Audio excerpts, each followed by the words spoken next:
সবাইকে স্বাগত দীপ্ত সংবাদের সাথে রয়েছে দোলা ডলরের। শুরুতে জানাবো সংবাদ শিরোনাম। সাবেক ডিএমপি কমিশনার সহ ৩ জনের মৃত্যুদণ্ডের রায়, ট্রাইব্যুনালের 2 জনের বিভিন্ন মেয়াদের সাজা। সারা দেশে একযোগে 6 থেকে 59 মাস বয়সী শিশুদের খাওয়ানো হলো ভিটামিন A+ ক্যাপসুল। খাগড়াছড়ির পাহাড়ে 35,000 পরিবারের ঝুঁকিপূর্ণ বাস, কাজে আসছে না প্রশাসনের তৎপরতা।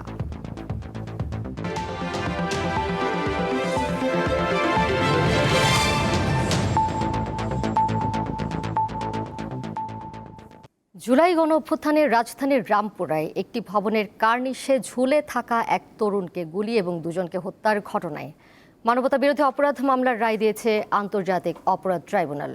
রায় ডিএমপির সাবেক কমিশনার হাবিবুর রহমান সহ 3 জনকে দেওয়া হয়েছে মৃত্যুদণ্ড। বাকি 2 আসামির মধ্যে একজনকে যাবজ্জীবন এবং অন্য জনকে দেওয়া হয়েছে 20 বছরের কারাদণ্ড। রাষ্ট্রপক্ষ সন্তোষ প্রকাশ করলেও আপিল করার কথা বলছে আসামি পক্ষ। গণ অভ্যুত্থান চলাকালে 2024 সালের 19 জুলাই রাজধানীর রামপুরায় কার্নিশে ঝুলে থাকা আমির হোসেন নামে এক ব্যক্তিকে গুলি করা হয়। এছাড়া সে সময় মায়া ইসলাম ও নাদিম নামের 2 জনকে হত্যার অভিযোগে মামলা করা হয় ট্রাইব্যুনালে। গত 15 জুন মামলার বিচার শেষে রায়ের জন্য অপেক্ষমান রাখা হয়। আন্তর্জাতিক অপরাধ ট্রাইব্যুনাল 1 এর চেয়ারম্যান বিচারপতি গোলাম মুর্তুজা মজুমদারের নেতৃত্বে গঠিত 3 সদস্যের বিচারিক প্যানেল সকালে রায় ঘোষণা করে। রায়ের আগে মামলার গ্রেপ্তার একমাত্র আসামি চঞ্চল চন্দ্র সরকারকে আদালতে হাজির করা হয়। রায়ে পুলিশের সাবেক ডিএমপি কমিশনার হাবিবুর রহমান, তৎকালীন খিলগাঁও জোনের অতিরিক্ত উপকমিশনার রাশেদুল ইসলাম, রামপুরা থানার তৎকালীন ওসি মশিউর রহমানকে দেয়া হয় মৃত্যুদণ্ড। এছাড়া রামপুরা থানার সাবেক এসআই তরিকুল ইসলাম ভূঁইয়া যাবজ্জীবন এবং রামপুরা পুলিশ ফাঁড়ির তৎকালীন এএসআই চঞ্চল চন্দ্র সরকারকে 20 বছরের কারাদণ্ডাদেশ দেয় আদালত। কমিশনার হাবিবুর রহমান, এডিসি রাশেদ এবং রামপুরা থানার ওসি মশিউর, তাদের প্রত্যেকের বিরুদ্ধে সবগুলো চার্জ প্রমাণিত হয়েছে। যে চার্জ ছিল মায়া ইসলামকে গুলি করে হত্যা করা, নাদিম ইসলামকে গুলি করে হত্যা করা, মুসাকে গুলি করে আহত করা এবং আমির হোসেনকে গুলি করা, এই সবগুলো চার্জ তাদের 3 জনের বিরুদ্ধে প্রমাণিত হয়। সকল চার্জে তাদেরকে আজকের মাননীয় ট্রাইব্যুনাল মৃত্যুদণ্ড দিয়েছেন। রায়ে শহীদ পরিবার এবং আহত পরিবার ন্যায় বিচার পেয়েছে বলে জানান তিনি। আমরা এই রায়ে মহান আল্লাহর কাছে আমরা শুকরিয়া আদায় করছি এবং আমরা মনে করি এই রায়ের মধ্য দিয়ে আমাদের শহীদ পরিবার এবং আহত পরিবার তারা ন্যায় বিচার পেয়েছেন বলে আমরা বিশ্বাস করি। তবে আসামি পক্ষের আইনজীবী রায়ের বিরুদ্ধে আপিল করার কথা জানান। আমার ক্লায়েন্ট, তার কাছে কোনো অস্ত্র ছিল না। 19শে জুলাই সে টেলিভিশন সেন্টারে ডিউটিতে ছিল, সিডিআরে সেটা বলা আছে, সিসিতে সেটা বলা আছে। আমরা বিক্ষুব্ধ, আমরা মাননীয় সুপ্রিম কোর্ট অ্যাপিলেট ডিভিশনে বিচারের জন্য যাব। এর আগে আরও একটি মামলায় ডিএমপির সাবেক কমিশনার হাবিবুর রহমান হাবিবকে মৃত্যুদণ্ড দিয়েছে ট্রাইব্যুনাল।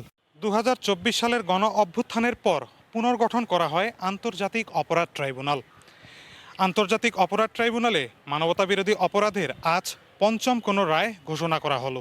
তবে রায়ে শুধু ঘোষণার মধ্যে সীমাবদ্ধ না থেকে পলাতকদের দেশে ফিরিয়ে এনে দ্রুত রায় কার্যকরের দাবি সংশ্লিষ্টদের। আন্তর্জাতিক অপরাধ ট্রাইব্যুনাল থেকে মাহিদুর রহমান, দীপ্ত সংবাদ, ঢাকা। যাচ্ছি পরের প্রসঙ্গে। সারা দেশে ভিটামিন A+ ক্যাম্পেইন সম্পন্ন হয়েছে। অন্ধত্ব প্রতিরোধ সহ শিশুদের পুষ্টিহীনতা দূর করার লক্ষ্যে এই বিশেষ ক্যাম্পেইন চলে বিকেল 4টা পর্যন্ত। 6 মাস থেকে 59 মাস বয়সী শিশুদের ভিটামিন A+ ক্যাপসুল খাওয়ানো হয়। 6 থেকে 11 মাস বয়সীদের দেওয়া হয় নীল রঙের ক্যাপসুল এবং 12 থেকে 59 মাস বয়সী শিশুদের দেওয়া হয় লাল রঙের ক্যাপসুল। 2,35,00,000-এরও বেশি শিশুকে ক্যাপসুল খাওয়ানোর লক্ষ্যমাত্রা নির্ধারণ করে স্বাস্থ্য মন্ত্রণালয়। সকালে রাজধানীতে ভিটামিন A+ ক্যাম্পেইন উদ্বোধন করেন স্বাস্থ্যমন্ত্রী সর্দার সাখাওয়াত হোসেন বকুল।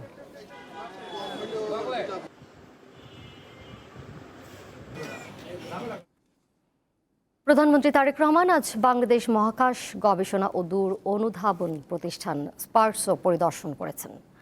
সকাল 9টা 15 রাজধানীর শেরেবাংলা নগরে আকস্মিকভাবে স্পার্সোর কার্যালয়ে পৌঁছান প্রধানমন্ত্রী। এই সময় তিনি প্রতিরক্ষা মন্ত্রণালয়ের আওতাধীন এই প্রতিষ্ঠানের কার্যালয় ঘুরে দেখেন। প্রধানমন্ত্রী স্পারসোর প্রতিটি বিভাগ পরিদর্শন করেন এবং কর্মকর্তা কর্মচারীদের সঙ্গে মতবিনিময় করেন। তারেক রহমান স্পারসোকে একটি আধুনিক, যুগোপযোগী, স্বনির্ভর এবং জাতীয় নিরাপত্তা ও উন্নয়নে কার্যকর অবদান রাখতে সক্ষম মহাকাশ গবেষণা প্রতিষ্ঠান হিসেবে গড়ে তুলতে সংশ্লিষ্টদের নির্দেশ দেন।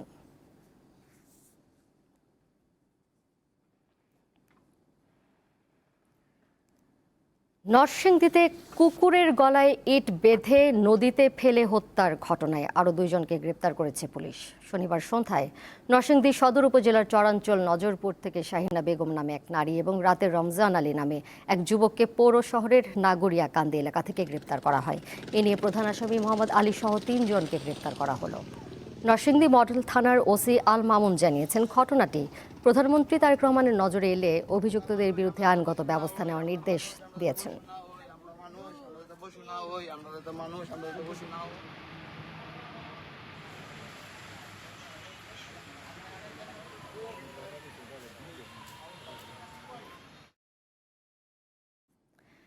এবারে থাকছে উদ্দীপ্ত, যা কিছু ভালো ও উদ্দীপনার।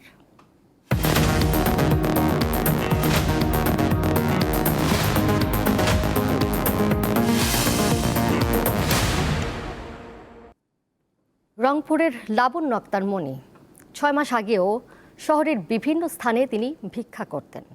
সেই পথ ছেড়ে এখন নতুন স্বপ্ন দেখছেন তৃতীয় লিঙ্গের লাবণ্য। তিনি এখন সফল মুদি দোকানে। 2016 সালে তৃতীয় লিঙ্গের পরিচয় পাওয়ায় বাসা থেকে বের করে দেয়া হয় লাবণ্যমণিকে। হতাশা আর বুক ভরা কষ্ট নিয়ে চলে আসেন রংপুর শহরে। সেখানেই দেখা হয় অন্যদের সাথে। তাদের সাথেই ভিক্ষাবৃত্তি করে কেটে যায় 10 বছর। তবে আর ভিক্ষাবৃত্তি নয়, অন্যদের মতো বাঁচতে চান লাবণ্য। হিজড়া সম্প্রদায়ের সহযোগিতায় 3 মাস আগে গড়ে তোলেন মুদি দোকান। যাতে এই দোকানটা দিয়ে আমি ভালো কোনো কিছু করে দেখাতে পারি এই সমাজের মানুষকে। অভিশাপটা আমাদের জীবনে লেগে আছে, যাতে ওটা দ্বিতীয়বার কখনো আমার জীবনে না আসে। অদম্য ইচ্ছাশক্তি আর ভালোবাসায় মুদি দোকান নিয়ে স্বপ্ন পূরণ করার পাশাপাশি বাকি সঙ্গীদেরও নিজেকে বদলানোর বার্তা দিচ্ছেন তিনি। আজকে আমি লাবণ্য সব ছেড়ে যেমন কর্মমুখী হয়েছি, আজকে যদি আমার পাশে দাঁড় হয় 10 জন, তখন কিন্তু ওটা দেখবে আমার আরো 10টা বোনেরা, 10টা মায়েরা। দেখার পর কি হবে, ওদের মনে কিন্তু সাহস জাগবে। রংপুর নগরীর রেলওয়ে কলোনিতে মুদি দোকান নিয়ে সাড়া ফেলেছেন লাবণ্যমণি। আমরা লাবণ্য আপাকে দেখছি এখানে খুব সুন্দরভাবে, মনে করে এখানে আমাদেরকে বলতেছে, ভাই আমি এখানে একটা দোকান করব, দোকান করিয়ে এখানে ব্যবসা প্রতিষ্ঠান করি আমি খাবো। এখন উনি এসব থেকে বের হয়ে নিজের একটা ছোটোখাটো ব্যবসা প্রতিষ্ঠান দিয়েছেন। হ্যাঁ, এতে শুধু আমি না, আমাদের এলাকার অনেকে অনেক খুশি। আগে যে তালি দিছে তালি, আর এনকে তো তালি নাই, এনকে তালি ছাড়া এটা কত ভালো হয়েছে। ভিক্ষাবৃত্তি ছেড়ে সফল ব্যবসায়ী হওয়ায় লাবণ্যমণি তৃতীয় লিঙ্গের জন্য অনুপ্রেরণার। সাদিয়া চৌধুরী, দীপ্ত, বার্তাকক্ষ। রংপুরে 10তলা ভবনের ছাদ থেকে পড়ে এইচএসসি পরীক্ষার্থী মৃত্যুর ঘটনায় প্রাইভেট শিক্ষক মেডিকেল শিক্ষার্থী শাহরিয়ার আহমেদ সাকিনকে 1 দিনের রিমান্ড মঞ্জুর করেছে আদালত। দুপুরে মামলার তদন্ত কর্মকর্তা সাকিনের 3 দিনের রিমান্ড আবেদন করলে তা মঞ্জুর করে আদালত। রংপুর অতিরিক্ত চিফ মেট্রোপলিটন ম্যাজিস্ট্রেট আদালতের বিচারক ডক্টর মোহাম্মদ রাশেদ হোসাইন এই আদেশ দেন। এদিকে সাকিনের আইনজীবীরা তার জামিনের আবেদন করলে তা নাকচ করেছে আদালত। পরে সাকিনকে কারাগারে নেওয়া হয়। গত 22 জুন বিকেলে নগরের নর্থ ভিউ হোটেলের ছাদ থেকে পড়ে মারা যান এইচএসসি পরীক্ষার্থী নুসরাত জাহান। পরদিন আত্মহত্যায় প্ররোচনার অভিযোগে মামলা করেন নুসরাতের বাবা নজরুল ইসলাম।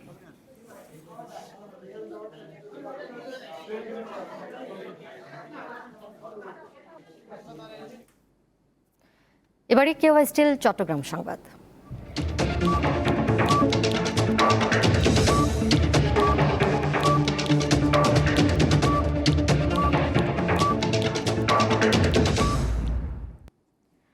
খাগড়াছড়ির বিভিন্ন পাহাড়ে 35,000 পরিবার ঝুঁকিপূর্ণভাবে বসবাস করছে। এর মধ্যে পৌর এলাকায় রয়েছে প্রায় 3,500 পরিবার। ফলে বর্ষাকালে পাহাড় ধসের ঘটনা ঘটছে। খাগড়াছড়ি সদরের শালবন, কদমতলী, কুমিল্লা টিলা, মোল্লাপাড়া, কলাবাগান, নেন্সিবাজার, কৈবল্যপীঠ ও সবুজবাগ এলাকায় জীবনের ঝুঁকি নিয়ে বসবাস করছেন অনেক মানুষ। তাদের বেশিরভাগই ছিন্নমূল। পাহাড় ধসের দুর্ঘটনা থেকে তাদেরকে রক্ষায় জেলা প্রশাসন মাঝে মধ্যে মাইকিং করে থাকে। ঝুঁকিপূর্ণ স্থানে বসবাসকারীদের নিরাপদ স্থানে সরে যেতে অনুরোধ করা হলো। গত কয়েকদিনের টানা বৃষ্টিতে জেলার বিভিন্ন এলাকায় ছোট বড় পাহাড় ধসের ঘটনা ঘটেছে। অবশ্য এতে কেউ হতাহত হয়নি। কোথাও জায়গা না পেয়ে বাধ্য হয়ে পাহাড়ে ঝুঁকিপূর্ণভাবে থাকতে হচ্ছে বলে জানান বাসিন্দারা। সরকারের কাছে পুনর্বাসনের দাবি তাদের। প্রতি বছর আমাদের মাটি ভাঙি পড়ে, ঘরে রাতে থাকে ভয় হয়। ঘরের উপরে ঘর করছি, সিমেন্টের বস্তা টস্তা দিয়ে আটকে রাখছি। বৃষ্টি আসলে মোটামুটি ঝুঁকিপূর্ণতে থাকি আমরা। পরিবেশ কর্মীরা বলছেন, পাহাড় কেটে অপরিকল্পিত বসতঘর নির্মাণের কারণে ভূমি ধসের ঘটনা ঘটছে। পর্যাপ্ত পরিমাণে গাছ লাগানো দরকার এবং যেসব জায়গায় ঝুঁকিপূর্ণ থাকে সেখানে কিভাবে আমরা যে বায়ো ইঞ্জিনিয়ারিং মাধ্যমে আমাদের এই যে পাহাড়গুলোকে রক্ষা করতে পারি সেই উদ্যোগ দরকার। পাহাড় থেকে ঝুঁকিপূর্ণ জনবসতি সরিয়ে নিতে কাজ চলছে বলে জানান জেলা প্রশাসক। জেলা দুর্যোগ ব্যবস্থাপনা কমিটি সভার মাধ্যমে আমরা বেশ কিছু সিদ্ধান্ত নিয়েছি এবং সিদ্ধান্তগুলো প্রচার করা হচ্ছে এবং কার্যকর করা হচ্ছে। পাহাড় কেটে বসতি স্থাপনকারীদের প্রায় সবাই দেশের বিভিন্ন সমতল এলাকা থেকে খাগড়াছড়িতে গেছেন বলে জানিয়েছে জেলা প্রশাসন। নূর আলম, দীপ্ত, বার্তাকক্ষ। চট্টগ্রাম বন্দরের এনসিটি ও সিসিটি সহ গুরুত্বপূর্ণ স্থাপনা দেশি বিদেশি প্রতিষ্ঠানের কাছে ইজারার উদ্যোগের বিরোধিতা করে মাঠে নেমেছে বন্দর রক্ষা কমিটি। দুপুরে চট্টগ্রাম প্রেস ক্লাবের সংবাদ সম্মেলনে সংগঠনটির নেতারা 5 দফা দাবি তুলে ধরেন। বলেন, নিউমোরিং কন্টেনার টার্মিনাল এনসিটি ও চট্টগ্রাম কন্টেনার টার্মিনাল সিসিটি দেশি বিদেশি কোনো প্রতিষ্ঠানের কাছে ইজারার উদ্যোগ অবিলম্বে বন্ধ করতে হবে। এছাড়া চট্টগ্রাম বন্দরের সকল টার্মিনাল চট্টগ্রাম বন্দর কর্তৃপক্ষের প্রত্যক্ষ নিয়ন্ত্রণ এবং ব্যবস্থাপনায় পরিচালিত হতে হবে। বক্তারা বলেন, পতেঙ্গা, পানগাঁও, লালদিয়া চর সহ বন্দর সংশ্লিষ্ট সকল চুক্তি প্রকাশ করতে হবে। এ সময় আগামী 30 জুন কালো পতাকা মিছিল এবং 1 জুলাই সমাবেশ ও মানববন্ধন কর্মসূচির ঘোষণা দেন তারা।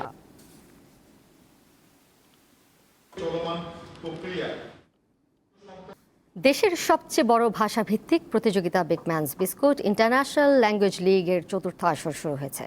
প্রতিযোগিতায় সারা দেশের প্রায় 1 লাখ শিক্ষার্থী অংশ নেবে বলে জানিয়েছে আয়োজকরা। রবিবার নর্থ সাউথ ইউনিভার্সিটির সিন্ডিকেট হলে সংবাদ সম্মেলনে তথ্য জানানো হয়।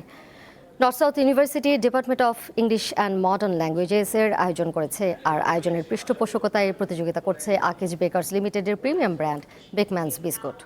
10 অক্টোবর পর্যন্ত চলবে এই ভাষা প্রতিযোগিতা। স্কুল, কলেজ ও বিশ্ববিদ্যালয় পর্যায়ের শিক্ষার্থীদের অংশগ্রহণে দেশজুড়ে 20টি ভেন্যুতে অনুষ্ঠিত হবে বিভাগীয় বাছাই পর্ব। আন্তর্জাতিক অংশগ্রহণকারীরাও অনলাইনে চাইনিজ, জার্মান ও ফ্রেঞ্চ ভাষার প্রতিযোগিতায় অংশ নিতে পারবেন।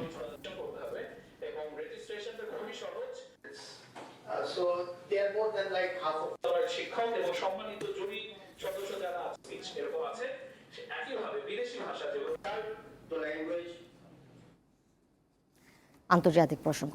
ভেনেজুয়েলায় পরপর 2টি ভয়াবহ ভূমিকম্পে নিহতের সংখ্যা বেড়ে 1430 জনে দাঁড়িয়েছে।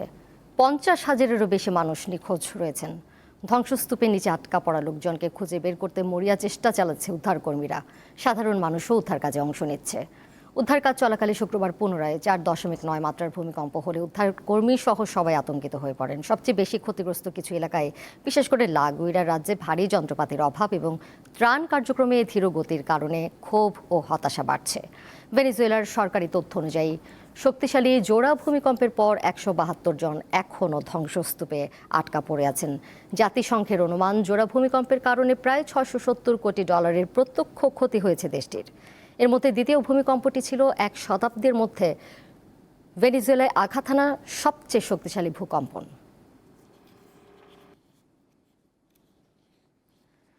হরমুজ প্রণালীতে পানামার পতাকাবাহী জাহাজে ড্রোন হামলার ঘটনায় দ্বিতীয় দিনের মতো ইরানের বিভিন্ন শহরে হামলা চালিয়েছে যুক্তরাষ্ট্র।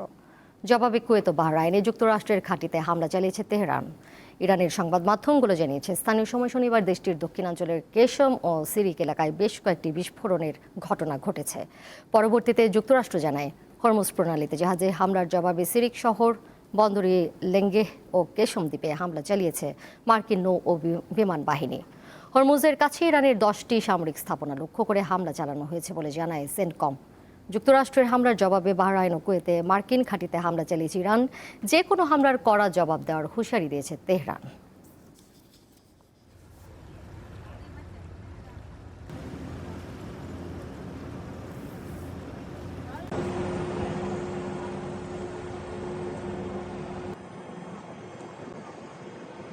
সাভারে ড্যাফোডিল বিশ্ববিদ্যালয় ক্যাম্পাসে বড় পর্দায় আর্জেন্টিনা ও জর্ডানের খেলা দেখেছেন শিক্ষার্থীরা। তাদের সাথে অংশ নেন ঢাকায় নিযুক্ত আর্জেন্টিনার রাষ্ট্রদূত মার্সেলো কার্লোস সেসা। এ বিষয়ে বিস্তারিত জানাচ্ছেন সহকর্মী এম এ হালিম। বাংলাদেশের ফুটবলের আয়োজন এখন দেশ থেকে গড়িয়ে কিন্তু সেটি বিদেশে গেছে। তো ড্যাফোডিল ইউনিভার্সিটিতে আমি রয়েছি। এখানকার খেলা কিন্তু আপনারা জানেন ইতিমধ্যে ফিফার প্রেসিডেন্ট তিনি তার ইনস্টাগ্রামে শেয়ার করেছেন এবং সেই সাথে আরও আন্তর্জাতিক মিডিয়াতে সেটি আলোচিত হয়েছে। তো সেই ড্যাফোডিল ইউনিভার্সিটিতে আমি এসেছি। সব কিছু মিলে একটি অসাধারণ মুহূর্ত। এখানে আমরা সাবেক বর্তমান সব শিক্ষার্থী সবাই খেলা দেখতেছি। দুইটা গোল হয়েছে এবং আমরা চাই আরও গোল হোক। অবশ্যই ভালো লাগতেছে, কারণ ম্যাচ আর্জেন্টিনা যখন গোল দেয় তখন আমাদের অন্যরকম ভালো লাগা কাজ করে। পরপর দুইটা গোল হওয়াতে এত কম সময়ের মধ্যে অবশ্যই অ্যাজ এ আর্জেন্টিনার ফ্যান হিসেবে আমার খুবই ভালো লাগছে। আর এখানে এসে খেলা দেখার এক্সপিরিয়েন্সটা খুবই ভালো। আজকে আমাদের মিড টার্ম থাকা সত্ত্বেও পড়ালেখা বাদ দিয়েও আমরা সকালবেলা খেলা দেখতে আসছি। বড় পর্দার জায়ান্ট স্ক্রিনে এই ড্যাফোডিল ইউনিভার্সিটির এই খেলা দেখতে আসছেন আর্জেন্টিনা, ব্রাজিল এবং বিভিন্ন দেশের সমর্থকরা। তারা কে কি বলছে সেই কথাগুলো আমরা এখন শুনবো। Enjoy the match. তারা খুব এনজয় করছে। তাদের এই আনন্দ দেখে মনে হচ্ছে এ যেন আমাদেরই অংশ।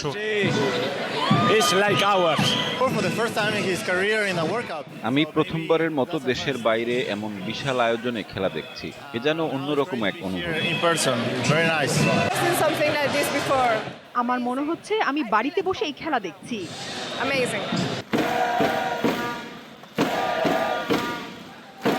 সম্পর্ক বদলে গেলে একটি পলকে, তো ভাইয়ের সম্পর্কটা বদলে ফেলছে, একটা পলকের মধ্যে সম্পর্ক বদলে ফেলছে।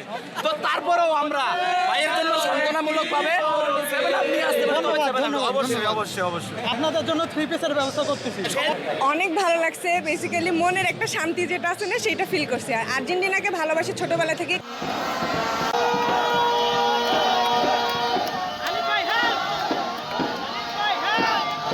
তিনটা গোলে জয় হলে কিন্তু এখানে জয় হয়েছে ফুটবল। এখানে বিশ্বে যে তারা এই খেলাটাকে প্রচারের ক্ষেত্রে একটি মাইলফলক স্পষ্ট করেছে, সেটি আজকে খেলার মাধ্যমে আবার তারা প্রচার করলো। এম এ হালিম, দীপ্ত সংবাদ, ড্যাফোডিল ইউনিভার্সিটি, সাভার।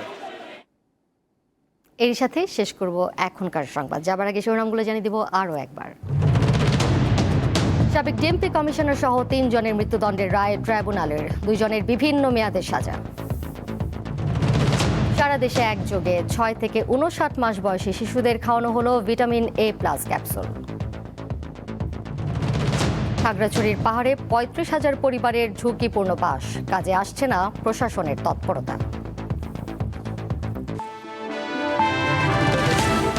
এই ছিল এখনকার মতো। পরের সংবাদ দেখবেন সন্ধ্যা 6:40। এছাড়াও আরও তথ্য এবং বিনোদনের নানা খবরাখবর জানতে যুক্ত থাকুন দীপ্ত ডিজিটাল প্ল্যাটফর্মে। সবাইকে ধন্যবাদ এতক্ষণ সাথে থাকার জন্য।